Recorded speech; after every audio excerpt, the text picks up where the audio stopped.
இடரற்ற உறவுகளுக்கு உதவ கரம் கொடுப்போம். தாயகத்தில் இயற்கை இடர்களால் அல்லலுறும் வடக்கு கிழக்கு மலையக மக்களுக்கான IBC தமிழின் உறவு பாலம் வெள்ள நிவாரண பணி.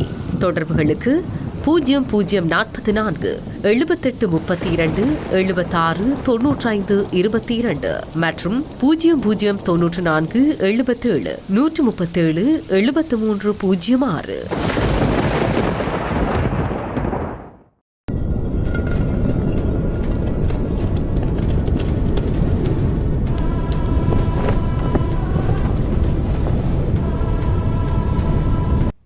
வணக்கம். மற்றும் ஒரு அடையாள பொக்கிஷ நிகழ்ச்சியினூடாக இணைந்திருக்கின்றோம்.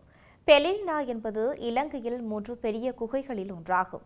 இதில் வரலாற்றுக்கு முந்தைய மனித எலும்புகள் மற்றும் கலைப்பொருட்கள், குறிப்பாக பலாங்கொடை மனிதனின் எலும்புக்கூடுகள், ஆனால் பல ஆயிரம் ஆண்டுகளுக்கு முந்தைய கருவிகள் ஆகியவை தோண்டப்பட்டு எடுக்கப்பட்டன.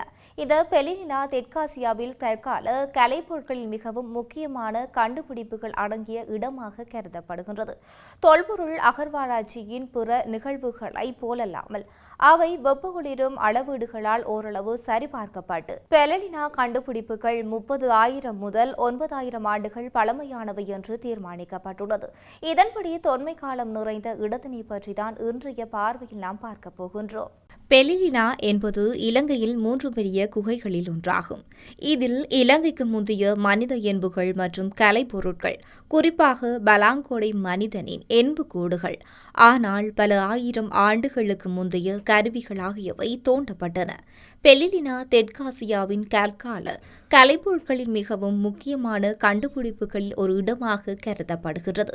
இலங்கையில் தொல்பொருள் துறையில் 1978 மற்றும் 1983 கிடையில் சமீபத்திய தசாப்தங்களில் இலங்கையில் மிகவும் புகழ்பெற்ற மானுடவியலாளரும் முன்னோடி மானுடவியலாளருமான PEP திறனியாகலவின் மகனான CU திறனியாகலவின் வழிகாட்டுதலின் கீழ் இந்த பெலிலினா ஆய்வு செய்தது.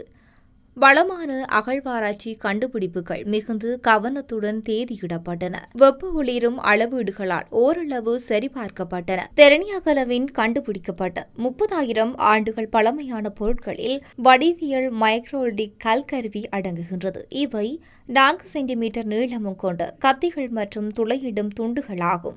அவை அம்புக்குறிகளாகவும் சுத்திகரிக்கப்பட்ட கருவிகளாகவும் பயன்படுத்தப்பட்டு இருக்கின்றன. பெலிலினாவில் இந்த கண்டுபிடிப்பு கிட்டத்தட்ட பரபரப்பானது. இதுவரை நுண்கற்கால புதிய கற்கால புரட்சிக்கு முன்னர் சுத்திகரிக்கப்பட்ட வேட்டை மற்றும் மீன்பிடி முறைகளை கொண்ட ஒரு இடைக்கால காலத்தில் ஒரு வகையான குறியீடு புதைவடிவமாக கருதப்பட்டன. ஐரோப்பிய சூழலில் இந்த காலம் மெசோதிலிக் என்று அழைக்கப்படுகின்றது, அதாவது மத்திய கற்காலம் மற்றும் சுமார் 10,000 ஆண்டுகளுக்கு முந்தையது. ஐரோப்பாவில் மிகவும் பழமையான நுண்கற்கள் கருவிகள் சுமார் 12,000 ஆண்டுகள் பழமையானவை. பெலிலினாவில் தெரணியாகலவின் பிரச்சாரத்தால் கண்டுபிடிக்கப்பட்டவை 18,000 ஆண்டுகள் பழமையானவை. மேலும் சமீபத்திய பெலிலினாவில் கண்டுபிடிக்கப்பட்ட நுண்கற்கள் அதைவிடவும் பழமையானவை. மேலும் ஆசியாவில் அறியப்பட்டவற்றில் வடமத்திய இந்தியாவில் மிடிசில் சோன் பள்ளத்தாக்கில் உள்ள தபாவில் காணப்பட்டதைப் போலவே கிட்டத்தட்ட பழமையானவை. அவை சுமார் 48 ஆண்டுகள் அல்லது 50 ஆண்டுகளுக்கு மேலானவை. வளர்ந்து வரும் தொல்பொருள் சான்றுகள் 45,000 முதல் 36,000 ஆண்டுகளுக்கு முன்பு தெற்காசிய, தென்கிழக்கு ஆசிய மற்றும் மெலனீசியாவில் பல இடங்கள் வெப்பமண்டல மழைக்காடு வளங்கள் சூழலில் நுண்கற்கள் பயன்படுத்தப்படுவதை ஆவணப்படுத்தியும் இருக்கின்றது. இது ஆச்சரியமாக இருந்தது, ஏனெனில் மழைக்காடுகள் கலாச்சார வளர்ச்சிக்கு ஒரு தடையாக கருதப்பட்டன. இப்போது மிகவும் கடினமான சூழலில் சவால் சுத்திகரிப்பு கருவிகள் பதிலுக்கு வழிவகுத்தது என்பது தெரிய வந்துள்ளது. இருப்பினும் நாகரிகத்தின் உயர்ந்த படியை அடைவதற்கு விளக்கம் மிக அதிகமாக இருக்கும், ஏனெனில் மைக்ரோத்துகளின் விரிவான பயன்பாட்டால் வகைப்படுத்தப்படும் ஐரோப்பிய மெசோலித் காலம் உண்மையில் மக்கள் தொகையில் வீழ்ச்சியின் காலமாகும். தழுவல்கள், தேவைப்பாடுகள், நெருக்கடிகளின் காலமாகும். பழைய கற்காலத்திலிருந்து மீசோலித் சகாப்தங்களுக்கு திரும்பும் போது பின்வாங்குவதற்கான காரணம் கிறிஸ்துவுக்கு முன் 12,700க்கு பிறகு பனியுகத்தில் முடிவடைகின்றது. இது மத்திய ஐரோப்பாவின் பெரிய விலங்குகளில் வியத்தகு சரிவுக்கு வழிவகுத்தது மற்றும் அதன் விளைவாக கலாச்சார பின்னடைவுக்கும் வழிவகுத்தது. மக்கள் தொகை சுருங்கியது மட்டுமல்லாமல் மேற்கில் மாக்டேலியன் மற்றும் படேகேலியன் மற்றும் கிழக்கில் எபிகிரா வெட்டியன் போன்ற மிகவும் வளர்ந்த கலாச்சாரங்களின் ஐரோப்பிய காலமும் முடிவுக்கு வந்தது. அவர்களின் பெரிய குடியிருப்புகள் மற்றும் மிகவும் போற்றப்பட்ட விரிவான ஓவியங்கள் மற்றும் சிற்பங்களின் கலை இருக்காது. மேலும் விடிய காலையில் மீசோலித் காலத்தில் கருவி உற்பத்தி தொழில்நுட்பங்கள் முந்தைய பழைய கற்காலத்தை விட குறைவாக சுத்திகரிக்கப்பட்டன மற்றும் தரப்படுத்தப்படவில்லை. இந்த அர்த்தத்தில் நுண்கற்களுக்கு மாறுதல் என்பது மத்திய ஐரோப்பாவின் நாகரிக செயல்பாட்டில் ஒரு பின்னோக்கிய படியாகும். இது நாகரிகத்தில் முன்னேற்றம் அல்ல. வெப்பமண்டல ஆசியாவில் மழைக்காடு சூழலுக்கு தழுவல் காலநிலை மாற்றம் காரணமாக மத்திய ஐரோப்பாவில் புல்வெளி சமவெளிகளை மாற்றியமைத்த காடுகளுக்கு ஒத்த தொழில்நுட்ப பதில்களை தேவைப்படுத்தியது. நுண்கற்கள் என்பது வனக்கருவிகள், அதாவது நாகரிகத்தின் ஒரு நிலை அல்லது அளவை விட ஒரு வகையான சூழலை குறிக்கின்றது. சொன்னது போல் ஐரோப்பாவை பொறுத்தவரை பழங்கற்காலத்தில் முந்தைய பெரிய கற்கருவிகள் அடுத்தடுத்து மிசோலியத் காலத்தின் நுண்கற்கருவிகளை விட உயர்ந்த தொழில்நுட்ப தரத்தை கொண்டிருந்தது. மிக பழமையான நுண்கற்கள் ஆபிரிக்காவில் காணப்பட்டன. இவை கிட்டத்தட்ட 1,00,000 ஆண்டுகளுக்கு பழமையானவை.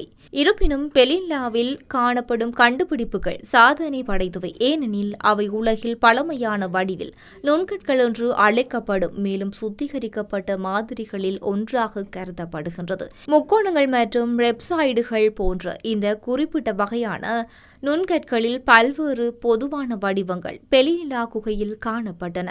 இவை வேட்டையாடுவதற்கு மட்டுமல்ல, அன்றாட பொருட்களை செயலாக்குவதற்கும் பயன்படுத்தப்பட்டு இருக்கின்றன. நாகரிக நுட்பங்களில் அவை குறிப்பிடத்தக்க முன்னேற்றத்தை குறிக்கின்றன. ஒப்பிடுகையில் ஆப்பிரிக்காவில் உள்ள பழமையான வடிவியல் நுண்கற்கள் ஜைர் மற்றும் தென்னாப்பிரிக்காவில் காணப்பட்டன. அவை இலங்கை மற்றும் இந்தியாவிலிருந்து வந்த ஆரம்ப காலவற்றை விட இளையவை. ஆயிரக்கணக்கான ஆண்டுகளுக்கு பிறகு ஐரோப்பாவில் தயாரிக்கப்பட்ட இந்த வகை கலைப்பொருட்கள் போலல்லாமல் இலங்கையில் உள்ள பெரும்பாலான நுண்கற்கள் பிளிண்டினால் அல்லது குவார்டஸால் ஆனவையாக கருதப்படுகின்றது. பெலில்லா குகையில் பல வேறுபட்ட விலங்கு இனங்கள் மனித உணவாக ஆவணப்படுத்தப்பட்டும் இருக்கின்றது. எலும்பு கருவிகள் மற்றும் அவற்றின் செயலாக்கத்துக்கு நெருப்பை பயன்படுத்தியதற்கான தடயங்களும் காணப்பட்டன. 80 கிலோமீட்டர் தொலைவில் உள்ள கடற்கரையிலிருந்து உப்பு பெலில்லாவில் காணப்பட்டதால் வர்த்தகம் அல்லது தொலைதூர பொருட்களில் பரிமாற்றம் கூட ஏற்கனவே நடைபெற்று வந்ததை இங்கு குறிப்பிடக்கூடியதாக இருக்கின்றது. இந்த பெலில்லாவால் காணப்படும் மிக பழமையான மனித எலும்புக்கூடுகள் 16,000 ஆண்டுகள் பழமையான தொல்பொருள் அடுக்கிலிருந்து வந்தவை.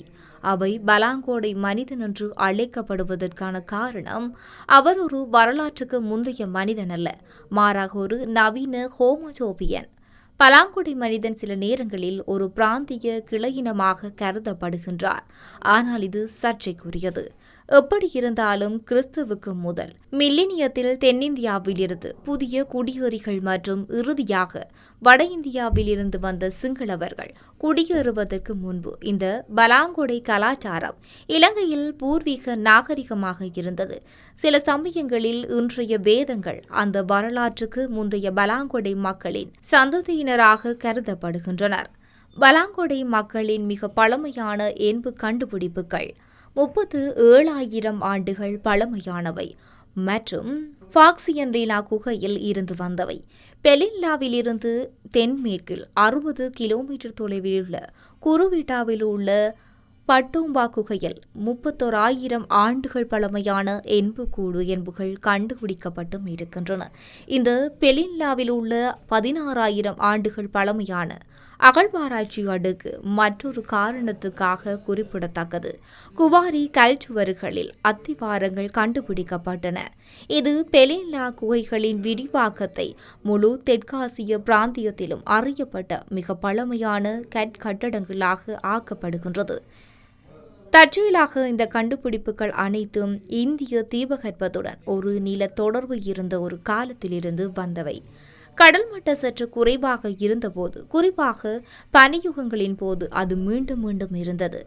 எனவே பலாங்கொடை மனிதன் ஒரு தீவாசி அல்ல, இந்திய தீபகற்பத்தில் இருந்து தனிமைப்படுத்தப்படவில்லை. இன்றைய பார்வையாளர் நிச்சயமாக அந்த பரபரப்பான கண்டுபிடிப்புகளின் எதையும் தளத்தில் பார்க்க முடியாது. அதற்கு பதிலாக பெலினிலாவை ஒரு சிறிய சரணாலயமாக மாற்றும் ஒரு புதிய ஆலயங்களை தான் கவனிக்க முடியும். குகை திறப்புக்கு நேராக நீர்வீழ்ச்சியுடன் கூடிய ஒரு அழகான குகை. தொல்பொருள் ஆராய்ச்சியாளர்களை அல்லாதவர்களுக்கு பெலினா ஒரு பலனளிக்கும் இடமாக இருப்பதற்கு முக்கியமாக கருத முடியும். இதைத் தொடர்ந்து மற்றொரு பதிவினூடாக சந்திக்கலாம். வணக்கம்.